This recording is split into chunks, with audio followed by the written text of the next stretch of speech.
하나님의 말씀은 다니엘서 12장 1절에서 4절까지 우리 지난주에 못했는데요. 다 같이 한 목소리로 한번 또박또박 하겠습니다. 시작. 그때에 내 민족을 호위하는 큰 군주 미가엘이 일어날 것이요 또 환란이 있으리니 이는 개국 이래로 그때까지 없던 환란일 것이며 그때에 내 백성 중 책에 기록된 모든 자가 구원을 받을 것이라. 땅의 티끌 가운데서 자는 자 중에서 많은 사람이 깨어나 영생을 받는 자도 있겠고 수치를 당하여서 영원히 부끄러움을 당할 자도 있을 것이며 지혜 있는 자는 궁창의 빛과 같이 빛날 것이요 많은 사람을 옳은 대로 돌아오게 한 자는 별과 같이 영원토록 빛나리라. 다니엘아, 마지막 때까지 이 말을 간수하고 이거를 봉황하라. 많은 사람이 빨리 암매하며 지식이 더하리라. 아멘. 볼펜이 있으면 밑줄 치셔야죠. 2절과 3절을 밑줄 치셔야 돼요.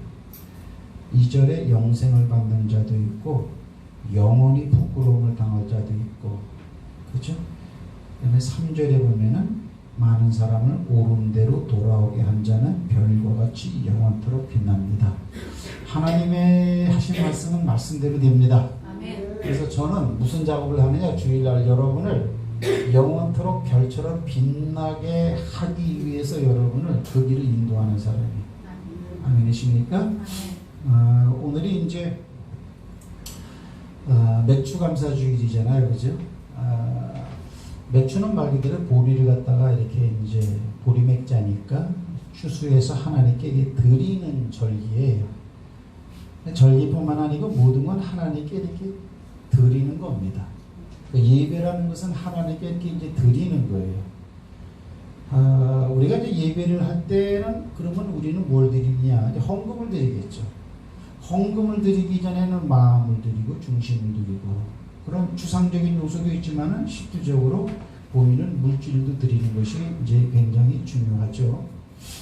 맨 처음에 교회를 나올 때 이제 핸디캡이 되는 게 이 물질 드리는 것입니다.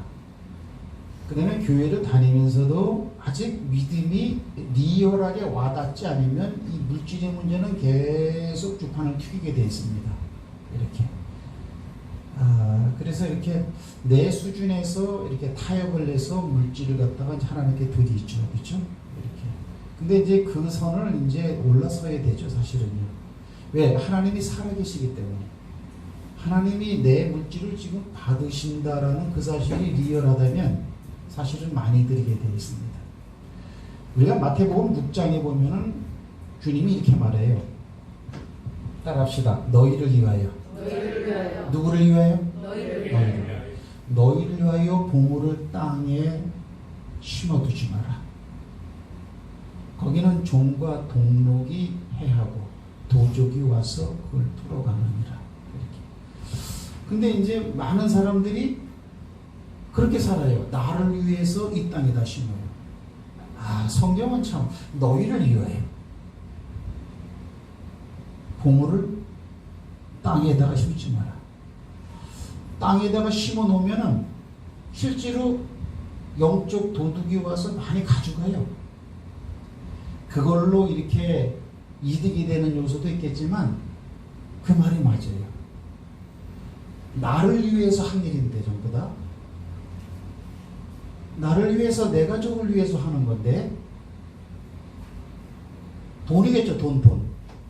이렇게 투자도 하고 이렇게도 하고 저렇게도 하는데 실제 좀이 먹었고 도적이 와서 이상하게 만들어 놓고 그런 게 실제 있을 때 우리는 그걸 이게 지혜가 없어갖고 느끼지를 못해요. 내가 어떻게 잘못 투자해갖고 뭘 어떻게 해갖고 이 사회 병리학적으로 그걸 생각해요. 근데 우리 예수 믿는 사람들은 항상 신앙적으로 말씀이 맞구나. 그 다음에 뭐라고 말하냐? 오로지 너희를 위하여. 그 다음에 하는 말이에요. 오로지 너희를 위하여. 누구를 위하여? 너희를 위하여. 보물을 하늘에 심어두라.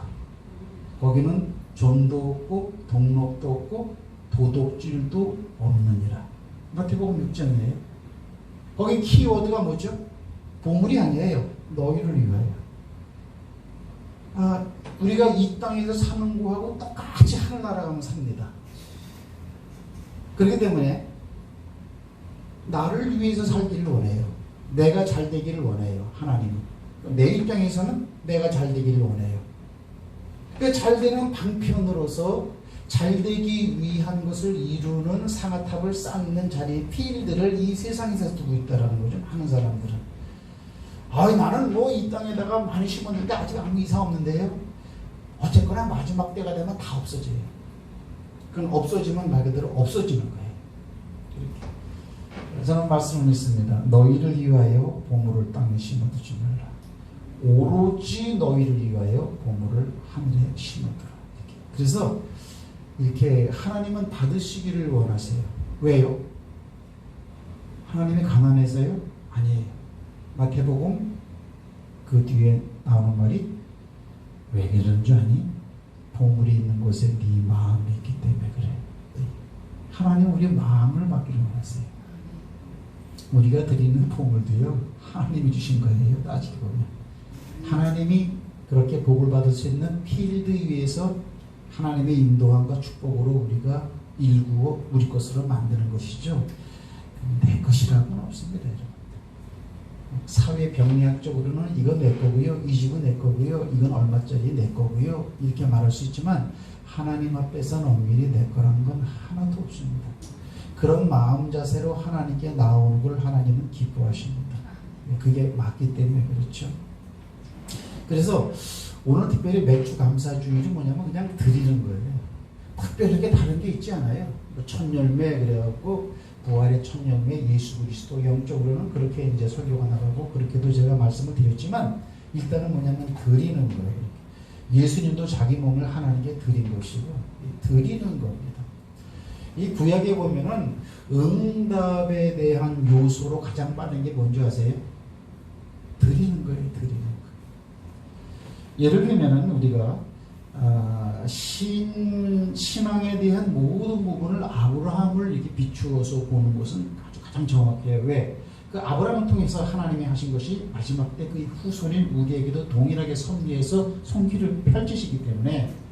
근데 아브라함이 복을 받은 것 중에 가장 큰 복이라는 것은 무슨 복일까요? 75세까지 자녀가 없다가 자녀를 주겠다라는 그 약속과 그 약속이 이루어진 것이 아브라함 입장에서는 가장 큰 복이 되어지는 것이죠. 그 자손의 축복은 말로 못할 영적인 의미로도 퍼져나가는 거기 때문에 그래서 바로 자녀를 준다라는 그 말 때문에 75세의 노부인데도 불구하고 하나님이 가라고 땅으로 가는 거죠. 근데 자녀가 있습니까? 없어요. 물론 생깁니다. 86세 돼갖고는 인간적인 방법으로 더 이상 들으면 내가 이제는 남성으로서의 기능이 끊어지겠다. 그래갖고 하갈이라는 첩을 갖다가 얻어가지고 이스마엘이라는 인간적인 방법의 자녀를 낳죠. 그렇죠? 하지만 하나님의 언약, 내가 너한테 자손을 주겠다라고 하는 언약에 머물러 있는 자손은 아니기 때문에 그는 떨어져 나갑니다. 그러면 하나님께서 아브라함에게 자녀를 주겠다는 말을 가장 계속 해오는데 특히 17장에 가서 그런 말을 하고 18장까지 와서 그래요. 그런데 언제 그 말이 응답되는 줄 알아요?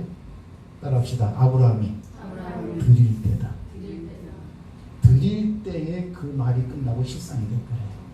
어디서요?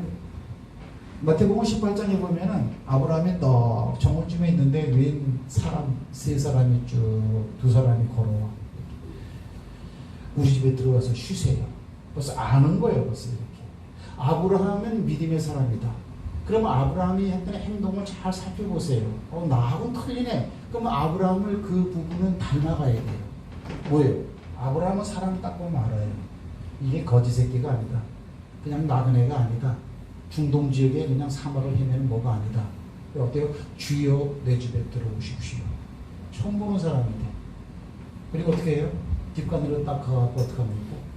우유를 갖다가 막 가져왔어. 가루를 갖다 빠갖고 사라한테 빨리 떡을 갖다 만들어내라. 그때는 어때요? 뒷간으로 가갖고 송아지 좋은 거 잡아가지고 드리는 거예요. 이렇게. 하나님의 하나님 그거. 드리는 거예요. 드리니까 명령기한에 사라에게 아들이 있을 것이다. 구체적으로 창조해요. 그 다음에 이삭이 생기는 거죠. 이게 하나님은 이렇게 누가 복을 많이 받고 누가 응답을 많이 받느냐? 드리는 사람한테. 드리는 사람. 오늘날에도 보면은요, 어떤 사람이 하나님께 그냥 원만하게 괜히 자녀가 잘 되고 그냥 이상하게 그냥 술술 풀리고 그런 사람들이 있어요. 실제 있어요. 어떤 사람이 애를 쓰는데도 안 되는 사람이 교회 내에 있어요. 근데 보편적으로 보면은 그분들은 잘 드려요. 이렇게 이 물질을 하나님께 쌓는 것, 그 마음이 있기 때문에 그걸 드리는 자는 하나님이 진짜 이렇게 붙잡아 주시고, 이제 그 대신 드리는 것이 인색하신 분들이 있어요. 근데 그분들이 또 은사를 많이 받았어. 그리고 막 기도원 같은데 막 방언으로 왈랄랄랄랄 하면서 뭐 보통 시끄러운 게 아니야. 막 그냥 막 천지를 잡아먹을 듯이 말이야. 기도원의 왕은 나란 듯이 막 이런 사람인데 보통 문제가 아닌 게 아니야. 가정적으로 이렇게 뭐 소위 말하면 응답되는 게 별로 없어요. 이상하게. 그래서 근데 보면 저거는 저렇게 은혜도 많이 받았고 은사도 많이 받았는데 왜 저렇게 자녀들이 안 되고, 예를 들면은 왜 이렇게 무슨 뭐가 안 되고 이렇게 골치가 아파 이렇게. 여러분들 자녀들이 잘 되길 원합니까? 원만하길 원합니까? 하나님께 드리시기 바랍니다. 원래 예배가 드리는 거예요.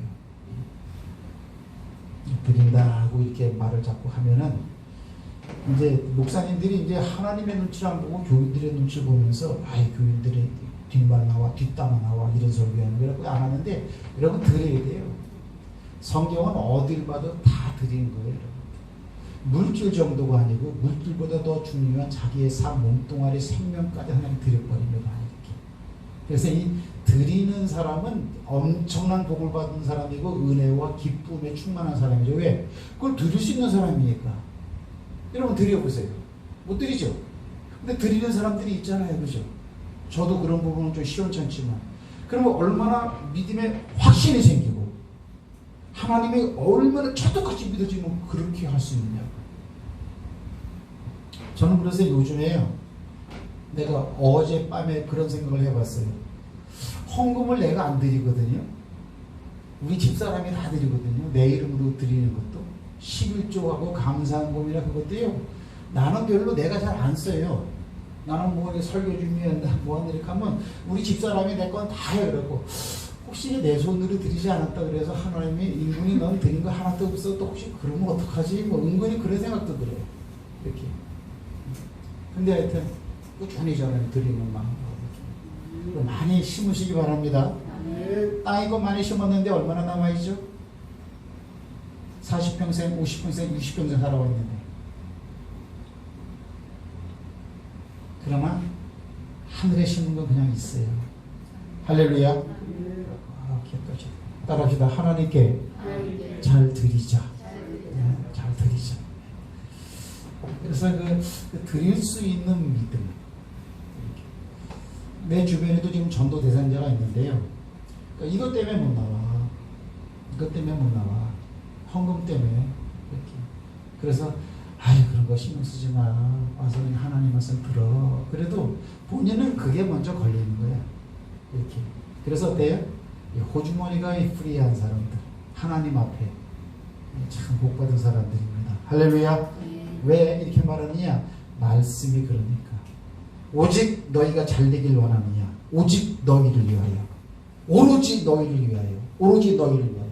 장로님 그 마태복음 6장 찾아보세요. 한번 읽어보시오. 우리 장로님 여기 꽂이해놓은 거 봐. 마태복음 6장 다 펴보세요. 몇 절인가 모르겠네. 상상수훈에 나오는데.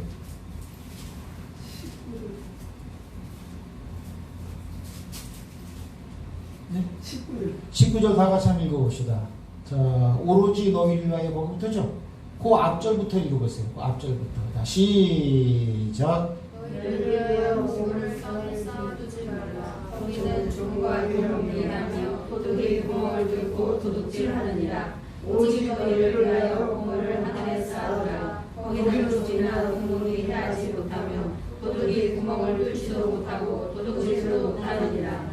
내 보물 있는 곳에는 내 마음도 있느니라.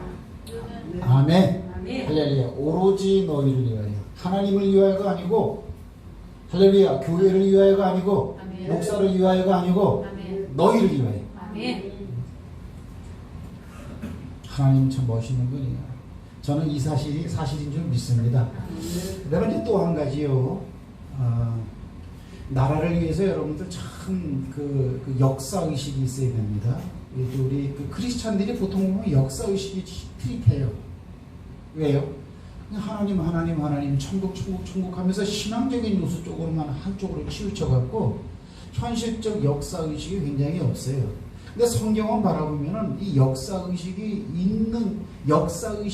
아주 풍랑으로 휘몰아치는 가운데서 하나님의 성령이 항상 진행됐어요. 구약이나 신약이나. 예를 들면은 지금으로부터 지금이 2020년이죠. 75년 전만으로만 돌아가도요, 우리나라 2번이나 뺏겼어요. 뭔 말인지 몰라요? 지금으로부터 75년 전으로 돌아가면은 그 기간 동안에 우리나라를 2번이나 잊어버렸다고. 이 사람들은 보통 이게 내가 경험하지 않은 것, 그런 거는 이렇게 멀리 제 3차원의 일로 생각을 하고 이론과 논리로 받아들이는데, 그건 75년이면은 그렇게 긴 세월이 아니에요. 대한민국이 2번이나 없었다니까. 6.25 70주년이야. 그걸 나라를 빼앗긴 건 아니지만 거의 빼앗긴 나라보다 더 처참해져 버렸어요. 전국토가 다 부서져 버리고 1,000몇만 명이 죽어나가 버리고요. 그 다음에 6.25가 일어나기 5년 전에 우리나라가 해방됐어요. 그때는 일제가 우리나라를 먹고 있었어요. 1세기도 아니야. 75년 전으로 휘돌아가면 우리나라가 2번이나 없었어요. 근데 이제 나이 드신 분들도 이 역사의식이 없지만 젊은 분들도 특별히 역사의식이 없는데 이걸 다 기억하셔야 돼요. 그런 게 뭐 나빼 있겠어. 이렇게 경험되지 않은 걸 갖다가 사실적으로 받아들이지 않으려고 하는 그런 그 우매한 역사의식이 꼭 있어야 됩니다. 그리고 우리 예수 믿는 사람들이 또 한 가지 꼭 기억해야 할 것이 뭐냐면, 힘들어지고 어려워지면은 우리가 실망해야 돼요? 낙담해야 돼요? 자, 보세요. 이 무슨 말이냐? 이게 파라독스 같은데, 역설 같은데요. 지금 뭐가 잘 안 되고 있어.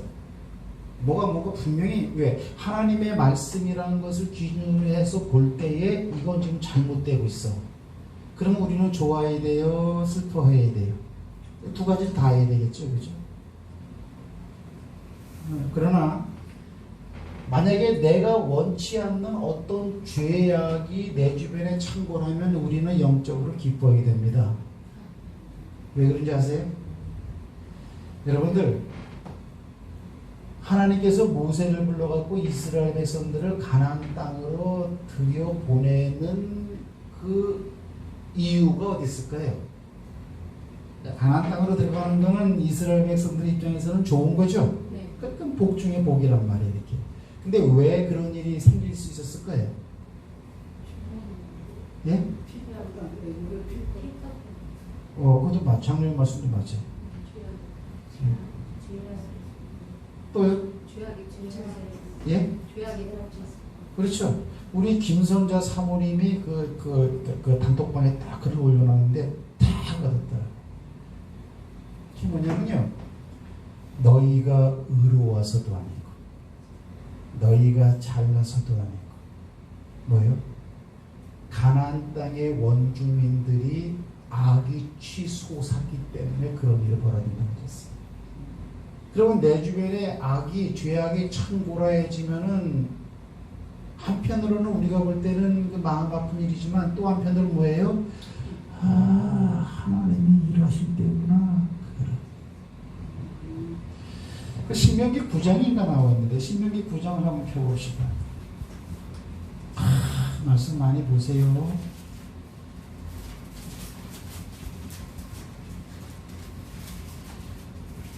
신명기 9장 4절부터 보면요, 이스라엘 백성이 가나안 땅을 얻는 그 이유가 나와 있어요.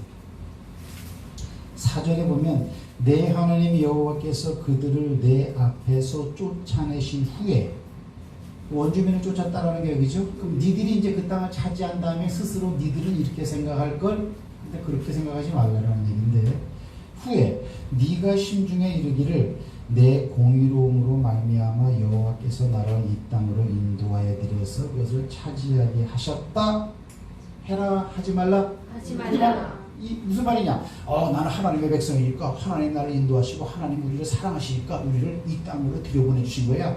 그런 생각에는 하지 말라라. 이 민족들이 악함으로 말미암아, 할렐루야. 뭐 때문에요? 악한 것들이 있기 때문에 그것이 원인, 동기, 유발이 돼서 여호와께서 그들을 네 앞에서 쫓아냈다라는 거야. 5절 네가 가서 그 땅을 차지함은 네 공의로 말미암음도 아니며 네 마음이 정직함으로 말미암음도 아니요 이 민족들이 악함으로 말미암아 내 하나님 여호와께서 그들을 네 앞에서 쫓아내심이라. 여호와께서 이같이 하심은 네 조상 아브라함과 이삭과 야곱에게 하신 맹세 때문에, 언약 때문에 너희들이 들어가는 거지 니들의 공로라는 것은 없다라는 거예요. 따라합시다. 언약과 죄악 두 가지가 합성돼 갖고 우리에게 큰 복이 난다라는 거. 그러므로 네가 알 것은 내 하나님 여호와께서 네게 이 아름다운 땅을 기업으로 주신 것이 내 공의로 말미암음도 아니니라. 너는 어때요? 내가 경험해 보니까 니들이나 걔들이나 개친돌진 똑같더라. 너도 모기 고기가 할려먹더라. 이렇게 얘기를 하고 있는 거죠. 그럼 7절. 그럼 너는 어떻게 되느냐? 너는 광야에서 네 하나님 여호와를 경노하게 하는 일을 잊지 말고 기억하라. 네가 애굽 땅에서 나오던 날부터 이곳에 이르기까지 늘 여호와를 거역하였으되 호렙산에서 너희가 여호와를 경노케 하였으므로 여호와께서 진노하서 너희를 멸하려 너희들도 멸하려고 했다는 거죠. 9절은 뭐예요? 때문에 너희들은 말씀 붙잡고 살아라. 9절은 그거예요. 돌판 내줬어. 돌판 내가 그 니들한테. 돌판을 내준 이유는 뭐냐? 니들도 심판받고 어떻게 할 수 없는 민족이기 때문에 니들을 갖다가 하나님의 마음에 들게 하기 위해서 유일한 한 가지를 딱 줬는데 그게 뭐냐? 돌판을 줬다라는 거예요. 말씀. 그 말씀을 기억하고 이렇게. 그래서 다른 거는 빼놓고 막 갑자기 무슨 뭐 시국이 이상하게 된다. 뭐 지역이 이상하게 된다. 뭐 과거에 살던 거와 지금과 비교해 보니까는 지금 너무 불안하고 힘들고 막 북한 생각해도 막 그렇고 정치 생각해도 그렇고 막 코로나 생각해도 그렇고 막 전 세계 돌아가는 동향이나 경제나 막 이런 생각은 막 이거 어떻게 되지? 뭐 나라가 뒤집어질 것 같아. 뭐 지구가 반쪽날 것 같아. 뭐 어떤 그런 요소들이 있을 때는 하나님의 말씀으로 진단을 해보라. 항상 진단력이 우리에게 있어야 돼요. 불안하죠. 지금이 아주 이 경제는 이게 최악이라 그래요. 지금 앞으로가 더 문제라는데 이 말씀 어찌 되었든지 간에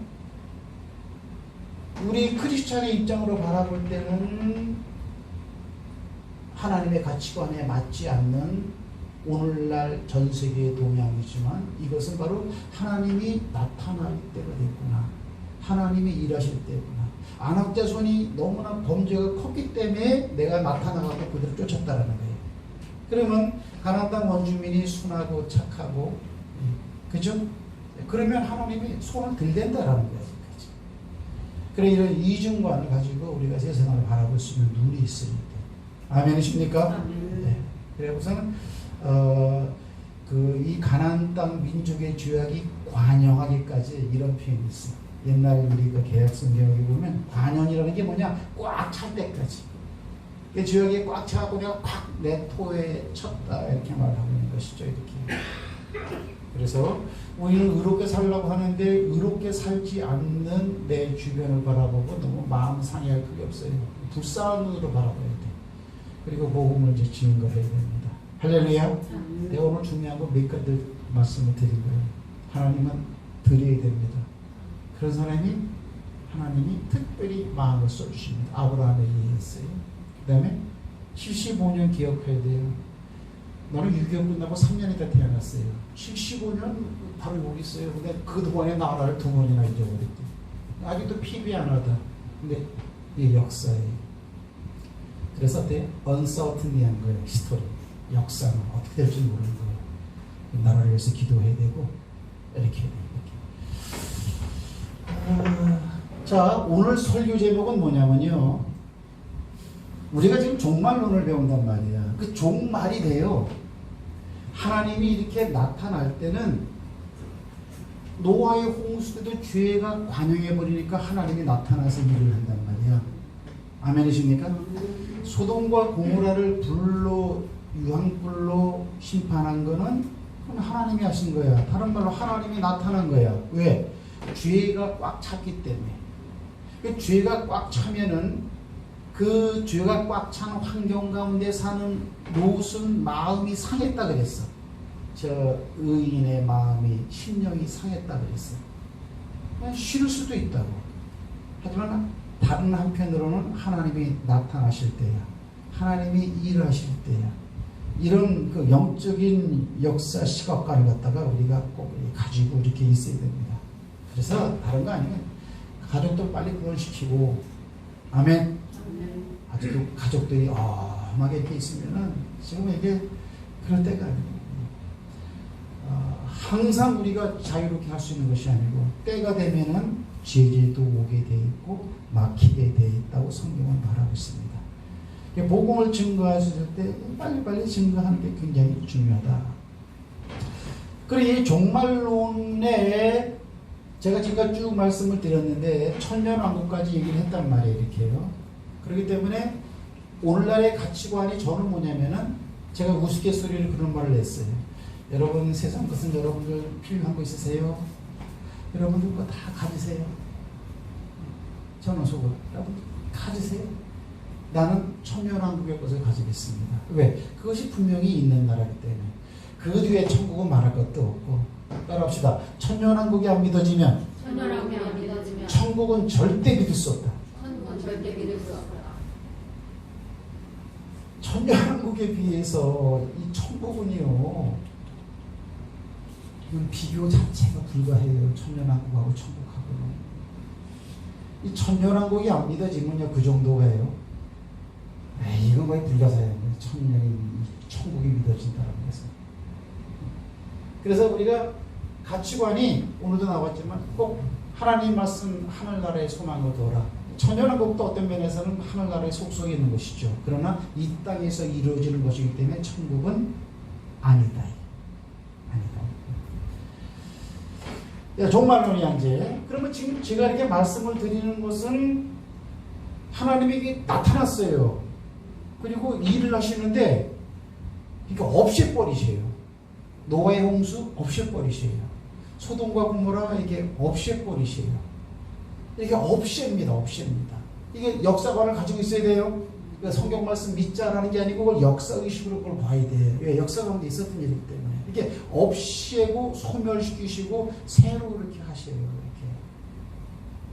그 하나님은 어제나 오늘이나 똑같은 분이시기 때문에 그 분의 심중을 이렇게 바라보는 것은 지난 과거지세 하나님의 행동 양식을 이렇게 참고로 보는 게 굉장히 중요하다라는 거죠. 이렇게.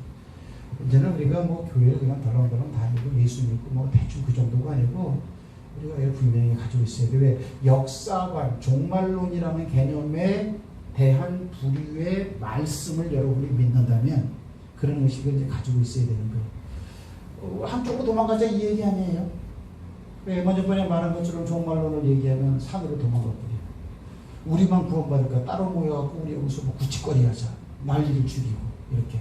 현실 도피주의적이 돼버리고 뭐 자살해버리고 막 이렇게 그 틈을 타서 막 이단들이 막 이런 종말론적인 요소를 굉장히 강하게 해요. 이단들은.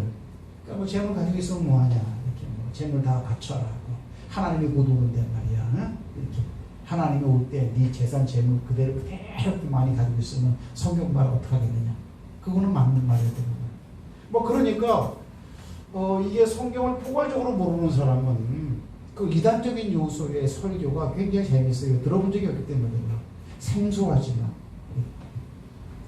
그럼 우리가 어떻게 되느냐 이거야. 성도의 사명. 분명히 끝날이 있다면 우리는 그러면 어떻게 생각하고 어떤 행동을 하며 살아야 되느냐 이거예요. 그 성도가 뭘 해야 되느냐라는 걸 기록해 놓은 게 다니엘서 12장이야. 마지막 때에 많은 사람은 별과 같이 빛나는 사람도 있을 것이고 또 무궁히 또 부끄러움을 또 당하는 사람들 것이다. 이 무궁히 부끄러움을 당하는 사람은 안 믿는 사람들이 아니죠. 안 믿는 사람들은 부끄러움을 당하는 그런 수준 정도가 아니에요. 그냥 북구동의 지옥에 들어가고요. 그건 심판이에요. 그들에게 부끄러움이라는 게 없어요. 고통의 심판만 있을 뿐이지. 그러면 이 부끄러움을 당하는 사람들은 누구냐? 하나님의 백성 가운데도 얼마든지 이룰 수가 있다라는 얘기예요. 그걸 참고로 두시고 오늘 얘기를 드리는 거예요. 자, 오늘 서론적인 얘기예요. 굉장히 중요하기 때문에. 그러면 제가 지금 설교 제목을 뭘로 정했냐면 크고 두려운 날. 그랬단 말이에요. 여러분, 하나님이 심판한다면 그날은 굉장히 큰 날이고 분명히 두려운 날이 될 거예요. 그렇죠? 크고 두려운 날. 그러면 크고 두려운 날은 이 세상의 끝날인데 이제 여러분이 끝날이라는 걸 받아들일 수 있을지 믿어요. 아, 세상 역사는 끝날 때가 있구나. 자손 대대로 이어가면서 내 가정 이걸 다 이어주면서 번창하는 그런 필드가 아니고 일정한 때가 되면 끝나는 때가 있구나. 할렐루야. 이스라엘 백성도 하나님의 나라를 허락할 때는 1406년 모세 때의 나라를 허락했어요. 그죠? 1406년이야. 거기서 40년 때 뿌리면 1450년쯤에 나라가 세워졌어. 나라가. 그 나라가 쫙 번창했어요. 다윗 때.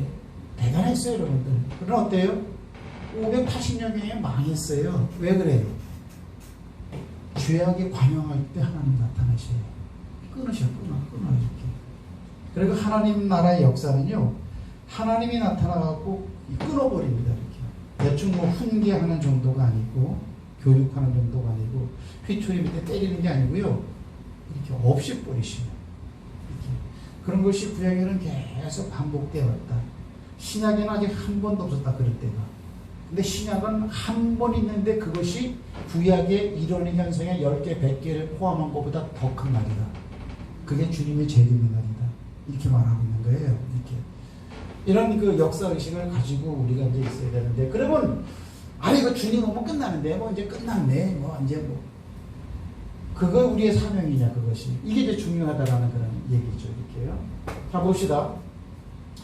크고 두려운 날 하면 뭐가 생각납니까? 뭐, 얼마든지 모를 수가 있어요. 혜민아. 크고 두려운 날 하면 뭐가 생각이 나? 우리 장로님은 대답을 잘 하셔요. 이렇게. 그거는 조금 많이 맞죠. 그렇죠? 그러나 잘 아시기 때문에 내가 물어보는 거예요. 여러분한테는 안 물어봐. 장로님은 보면 머리가 굉장히 똑똑하신 분이에요. 아니야. 머리가 똑똑하신 분이에요. 이렇게. 그리고 성경을 쭉 가르쳐 봤는데 그래도 가장 이해도가 빠르신 분이 장로님이에요. 장로님이 크고 두려운 날이 뭐예요? 이게 말라기 4장에서 나오는 표현이야. 말라기 4장은 뭐냐면 구약 성경 마지막 장이에요. 거기에 나오는 표현이 크고 두려운 날이 온다 하고 구약이 끝나고 있어요. 자, 그러면 크고 두려운 날하고 70일의 말미하고는 의미가 같다고 볼 수 있는 거죠? 아이, 이해가 돼요, 안 돼요? 되죠? 다시 봐요. 이건 이제 어려워요. 이거는 목회자들한테도 이렇게 안 가르쳐. 이렇게. 근데 여러분들은 수준이 대단한 거예요. 다시 봐요. 말라기서 4장에 나오는 여호와의 크고 두려운 날이 임하기 전에 내가 선지자 엘리야를 너희에게 보내겠다. 그런 말이야. 말라기 4장 보세요. 구약성경 마지막 장. 어려운 거는 몰라도 괜찮아요. 모르는 걸 뭐 어떡하겠어요, 그죠? 이 정신을 짝 차리시고 이런 말씀을 전하고 듣는 우리 서로가 복인 줄 믿습니다.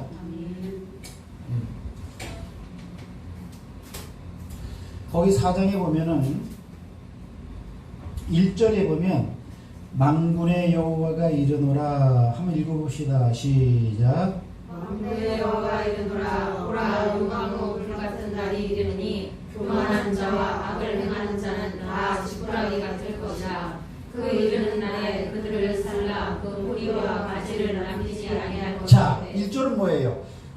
이 풀무불, 그죠? 화로불 같은 날이 임할 거라는 거예요. 불심판이 임한다라는 거죠. 아멘. 그때는 하나님을 멀리했던 사람들은 지푸라기가 될 거다라는 거예요. 그게 그분에 이제 타는 거죠.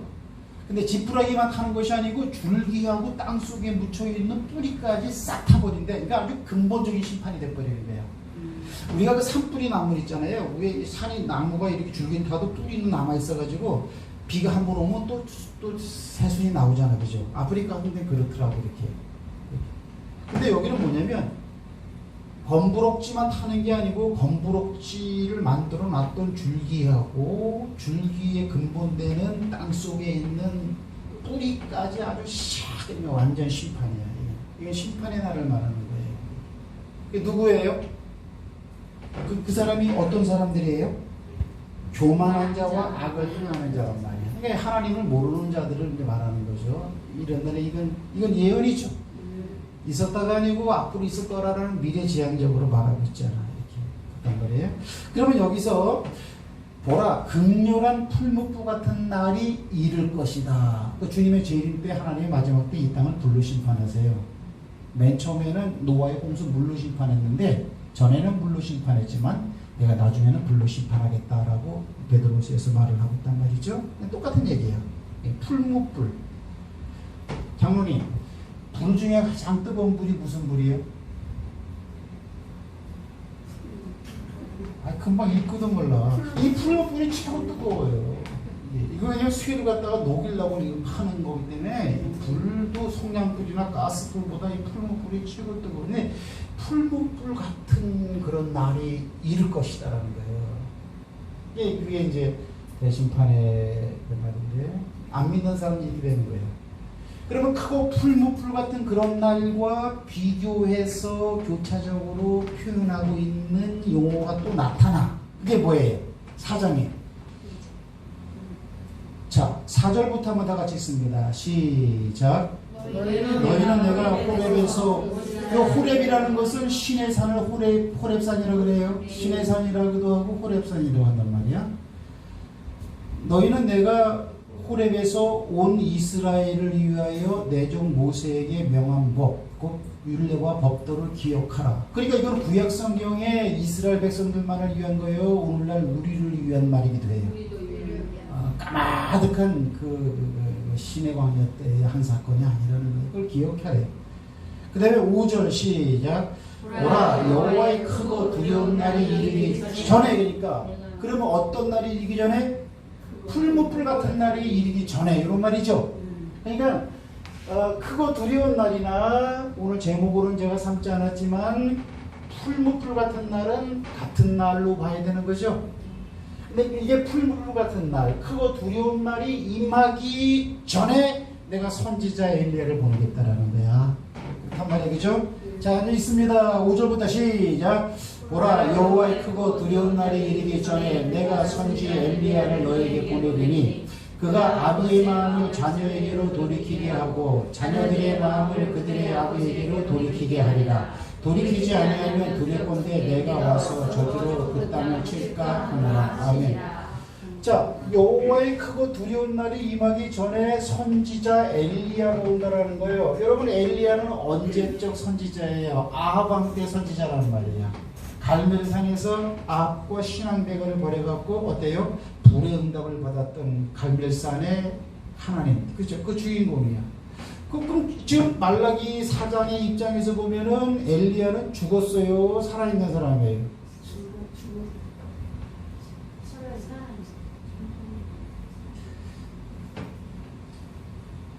따라합시다. 죽은 사람이지. 아니 내가 이거 아합 때 살았던 사람이라고 했으면 아합은 한참 이게 엘리야가 좀 있어요 없어요 여기? 엘리야는 있어요 없어요? 김선재 사모님, 김선재 사모님 그 장인어른 있어요 없어요 지금? 2020년 지금 이 시간에 있어요 없어요? 그 말라기서 4장을 쓸 때 이때 시점에서 볼 때 엘리야가 있어요 없어요? 근데 지금 엘리야를 보낸다는 거예요. 그러면 죽은 자를 갖다 부활시켜서 보낸다는 그런 말이 되는 거죠. 아니 액면 그대로 읽을 때는 그렇게 생각을 해야 되잖아. 아니요, 엘리야는 벌써 과거에 죽었는데 뭐 엘리야를 보낸다 그래요? 이렇게 반응하면 안 되는 거야. 따라합시다. 하나님의 말씀은 그냥 그대로 다 된다. 그냥 그대로 그냥 가는 다 되는 거예요. 자, 그래서 이거 좀 중요하다고 이거 지금. 여호와의 크고 두려운 날은 무슨 날이냐? 이거는 풀무불 같은 날이야. 풀무불. 이거는 뭐냐? 이거는 심판의 날이야. 심판의 날. 심판의 날. 다른 말로 주님의 재림의 날이야. 재림의 날이. 그리고 전에 앞전자 선지자 누구요? 엘리야를 갖다가 보낸다라는 거야. 엘리야를. 그러면 이상하죠? 엘리야는 이미 과거에 죽었는 사람인데 엘리야를 보낸다는 게 무슨 말인가? 이렇게 되는 거야. 이건 중요하기 때문에 몇 번 제가 이제 설교를 드린 기억이 나는데, 자, 칠판 중심으로 합시다. 시간 되면 다 끝나는 거예요. 그죠? 그러면 마태복음 16장 14절에서 주님이 제자들한테 질문을 한단 말이야. 얘들아, 사람들이 나를 누구라고 하느냐? 그러니까 제자들이 세례 요한이래요. 그 다음에 엘리야나 선지자 중에 한 사람이라고 합니다. 정신 똑바로 차려. 누구라고요? 세례 요한이래요. 또는 어떤 사람은 엘리야래요. 또는 그에게 많은 선지자들이 있었는데 많은 그런 에레미야래요. 또는 뭐 기타 여러 선지자들이 있었는데 그 중에 하나라 그래요. 그럼 왜 그러냐? 이때는 이제 세례 요한이 죽었으니까 마태복음 16장에서는 세례 요한이 죽었다고요. 이렇게. 근데 세례 요한이 대단한 일을 한 사람이거든요. 이렇게. 그래가지고 예수님이 병을 고치고 막 그러니까 그때 당시에 분봉의 왕이었던 헤롯 왕이 보고, 야, 저거 세례 요한이 다시 살아났구나. 세례 요한이 살아나갖고 세례 요한이 영이 저 예수라는 사람 속에 들어가갖고 지금 저런 기적을 일으키고 있다. 그래, 이 말의 의미는 뭐예요? 세례 요한도 대단한 기적과 능력을 행했다, 이런 뜻이 되어지는 거죠. 그렇단 말이에요. 이렇게. 그러니까 예수님의 질문에 세례 요한이 다시 태어났대요. 아니, 엘리야나 에레미야나 선지자 중에 한 사람이 지금 예수님으로 와서 지금 일하는 거래요. 그렇단 말이에요. 그러면 왜 이렇게 엘리야가 온다 꼭 말을 했을까요? 여기 마태복음 17장 3절에 보면 이건 변화산에서 되어진 일이야. 잘 들어요? 변화산에 올라갔는데 예수님 옆에 누가 있어요? 모세와 엘리야가 딱 있는 거예요. 잘봐요. 말라기 4장에 여호와의 크고 두려운 날이 임하기 전에 내가 선지 엘리야를 너에게 보내리라 그랬단 말이야. 이렇게 실제 왔어. 어디에 왔어요? 변화산에 예수님 몸이 변화될 때 그 옆에 모세와 같이 엘리야가 딱 나타났더라고요. 모세인지 엘리야인지 제자들이 보고 어떻게 알았을까요? 그땐 다 알아요. 그땐 다 알아요. 한 번도 서로 만나본 적이 없는 사람이지. 60만원 부자도 죽었을 때 아브라함을 대박을 알았어. 아브라함의 품에 안겨있는 나사로를 바라보고 이랬다. 그때는 다 아는 거야. 지난 시간에 말한 것처럼 지금은 동거울을 보는 것처럼 희미하지만 그때는 얼굴과 얼굴을 대한 거야. 너 대박 난다는 거야. 우리 아버지 계셔요. 어머니야, 아버지 계셔. 만날 거야. 할렐루야. 아멘. 그거 분명히 믿으시기 바랍니다. 아멘. 이렇게. 그 실제로 말라기서 4장에서 오겠다라는 엘리야가 실제로 왔어. 실제라 그랬잖아, 내가. 실제로 왔어, 이렇게. 그러니까는 베드로가 뭐라 그러냐면, 주여, 여기가 좋사오니.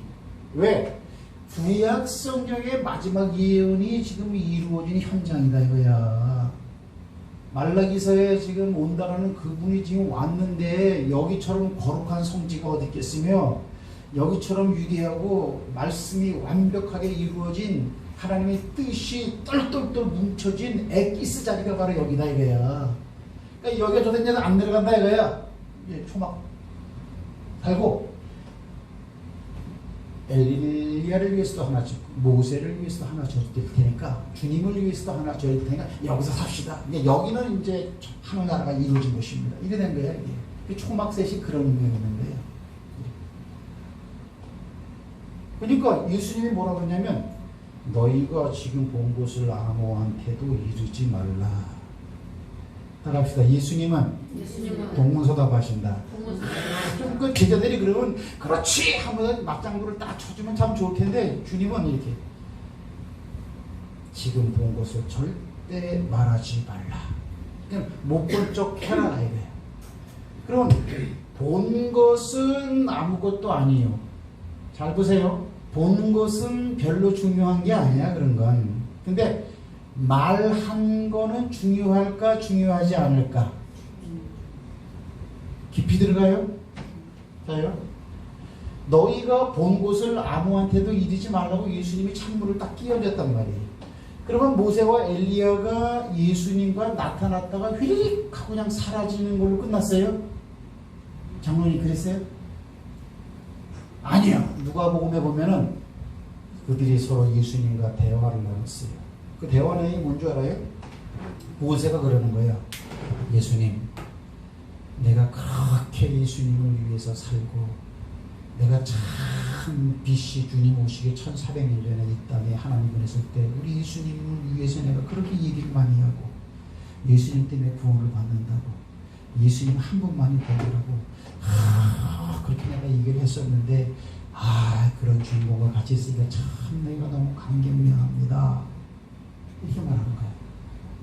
그러니까 엘리야가 그럼요. 저도 바로 우리 예수님 때문에 하나님께 보냄받은 사람이잖아요.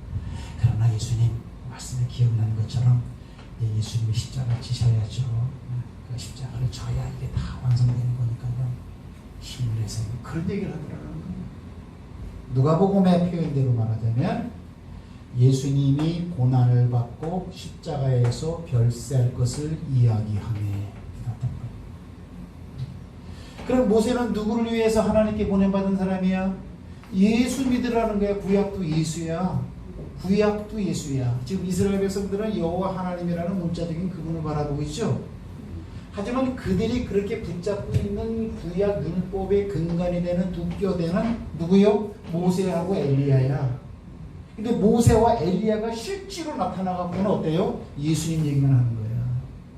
이제 이 모든 것은 예수님이 십자가를 지는 일로 이제는 다 완성이 됩니다.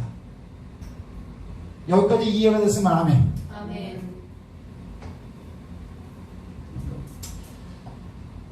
사모님도 이 마스크 하세요. 예은이도 마스크 하고. 그래서 이 모세와 엘리야가 나타나갖고서는 내가 진짜다, 네가 진짜다, 엘리야야 너보다 내가 더 위대한 일을 했어, 뭐 이런 게 아니고 예수 얘기만 하더라고. 예수 얘기. 근데 실제로 모세가 기록한 창세기, 출애굽기, 레위기, 민수기, 신명기, 모세오경이라 그래. 그건 다 누구 얘기예요? 예수 얘기야. 전부 다 예수 얘기야. 그가 쓴 글은. 엘리야는 이게 누구 얘기예요? 이것도 예수 얘기예요. 예수 얘기. 그래가지고 예수님의 십자가에 대한 얘기를 갖다가 제자들이 보는 앞에서 얘기를 하더라고. 주님의 한 말이 뭐냐면 너희들이 본 거는 얘기하지 마. 그러니까 뭐 신비하게 뭐가 나타났다, 없어졌다. 거기에 포커스를 맞추지 말라 이거예요. 문제는 뭐예요? 신비하게 나타난 인물들이 하는 얘기든지 평범하게 보이는 예수님이 한 말이든지 하나님의 주신 말씀을 전하는 내용이 중요하다. 아멘이십니까? 그러니까 이제 예수에게 예수. 그래서 예수냐고. 근데 예수님은 본 것은 얘기하지 말라. 그러니까 베드로가 화가 나는 거예요. 아니 내가 지금 분명히 봤는데 1406년 전에 계시던 그 위대한 율법의 전수자 모세가 나타난 게 이게 이렇게 위대하고 큰 일인데 이걸 입 다물고 계시다니. 그건 말도 안 됩니다. 화가 딱 나고 한마디 있어. 그게 뭐예요? 모세가 베드로가 이 말이에요. 이 말이에요. 10장. 아니 그러면 왜 서기관들이 왜 엘리야가 먼저 온다고 얘기했습니까?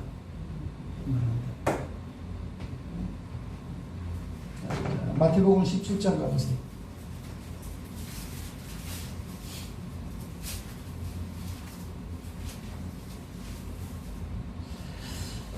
자, 마태복음 17장 제가 있습니다. 엿새 후에 예수께서 베드로와 야고보와 그 형제 요한을 데리시고 따로 높은 산에 올라가셨더니, 그러니까 여러분들 베드로와 야고보와 요한의 신앙의 경지 가운데로 들어가기를 주의 이름으로 축복합니다. 네. 자, 여기 보세요. 여기를 한번 봐주시오. 성경에는 하나님을 믿지만은 여러 부류의 사람들을 언급하고 있죠. 그 신앙의 뭐 높낮이라고 하면 좀 그렇지만은 맨 처음엔 어떤 사람들이 있어요? 3,000명의 무리가 있잖아요. 그날에 예수를 믿고 구원받은 자 3,000명이 더하더라. 사도행전 2장에 나오는 거죠. 3,000명. 그 다음에 또 어떤 사람이 있어요? 예수님이 부활하고 난 다음에 나 살아났다고 보여준 것을 본 사람들이 500여 명이 있어. 그죠? 500명이 있어. 그 다음에 어때요? 예수님이 승천에 갈 때 하신 감람산의 말을 기억하고 마가 요한의 다락방에서 모여 기도했던 120문도가 있어. 그죠? 120문도보다 아래는 뭐냐면 예수님께서 특별히 예수님 살아생전에 복음을 증거하려고 짝짝짝 지역을 했던 전도단 70명이 있어. 그렇죠? 70명 아래에는 12제자가 있어. 12제자 중에서도 베드로, 요한, 야고보 3명 있어. 이 사람들의 믿음이 다 같을까요? 절대 그렇지 않습니다. 이거는 제가 사실적으로 절대로 그렇지 않습니다. 이게 다 똑같다면요, 천국에 가면 하나님이 기준을 삼을 수가 없어. 상급에 대한 기준. 그러면 오늘 예수님의 12제자 가운데서 나머지 9제자는 주님 마음에 안 들었기 때문에 야 니들 3명만 오라고 했을까요? 절대 그렇지 않아요. 특별히 의미가 있고 깊이가 있고 영적으로 굉장히 하늘의 섭리가 꽉 찬 어떤 영역에 들어가거나 그 이야기를 할 때는 반말하지 않고 3사람만 딱 데리고.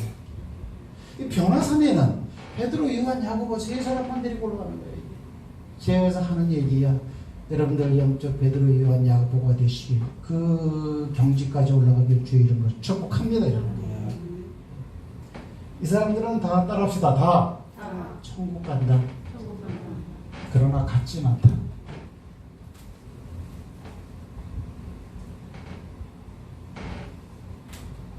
천국 가면 되는 거예요. 그죠? 천국 가면 되는 거예요. 그러나 같지 않다고 오늘 본문도 말하는 거예요. 구원을 받으나 무궁히 부끄러움을 받을 사람도 있고 하늘의 해처럼 별처럼 영원히 비추는 그런 사람도 있을 것이다. 성경 얘기니까 더도 빼도 말고 그냥 있는 그대로 받아들이고 나의 위치를 갖다 딱 저는 여러분들이 그래도 한 12제자 경지까지는 들어와야 되지 않나. 12경지 이런 생각을 제가 한번 해보고 자꾸 그냥 끌어올리려고 이렇게. 저도 아직 못 들어갔겠지만 어쨌거나 좀.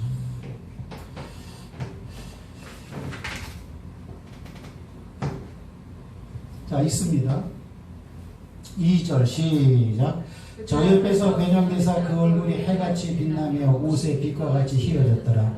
때에 모세와 엘리야가 예수로 더불어 말씀하는 것이 저희에게 보이거늘 베드로가 예수께 여짜가 가로되 주여 우리가 여기 있는 것이 좋사오니 주께서 만일 원하시면 내가 여기서 초막셋을 질 때 하나는 주를 위하여 하나는 모세를 위하여 하나는 엘리야를 위하여 하리이다.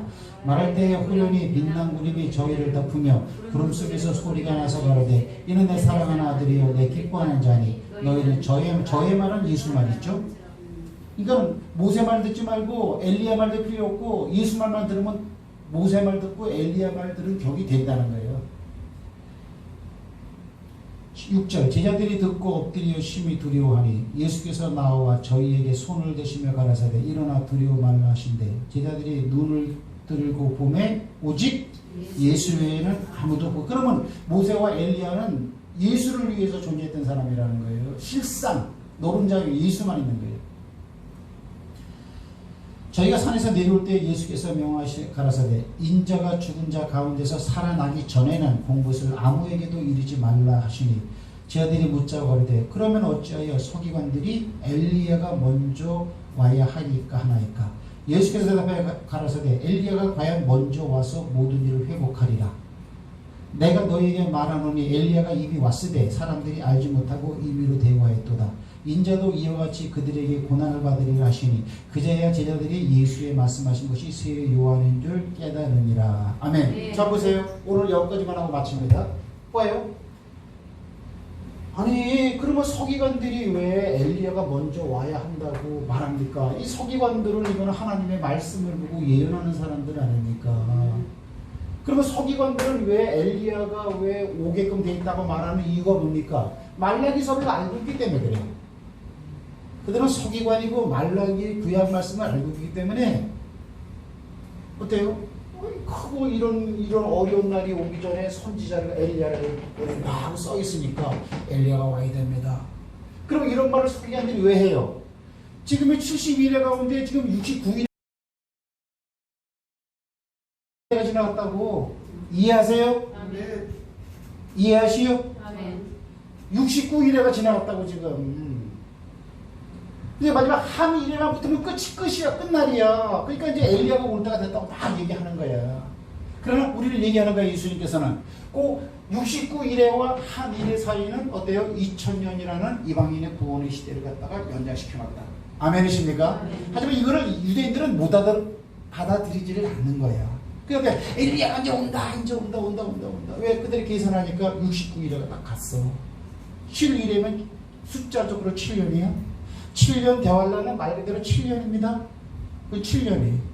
거기 저기 나중에 12장 다 읽어보세요. 그러니까 앞으로 7년 남았는데 이제 엘리야가 올 때가 됐다고 막 엄청나게 얘기를 한 걸 베드로도 들어서 안다 이거야.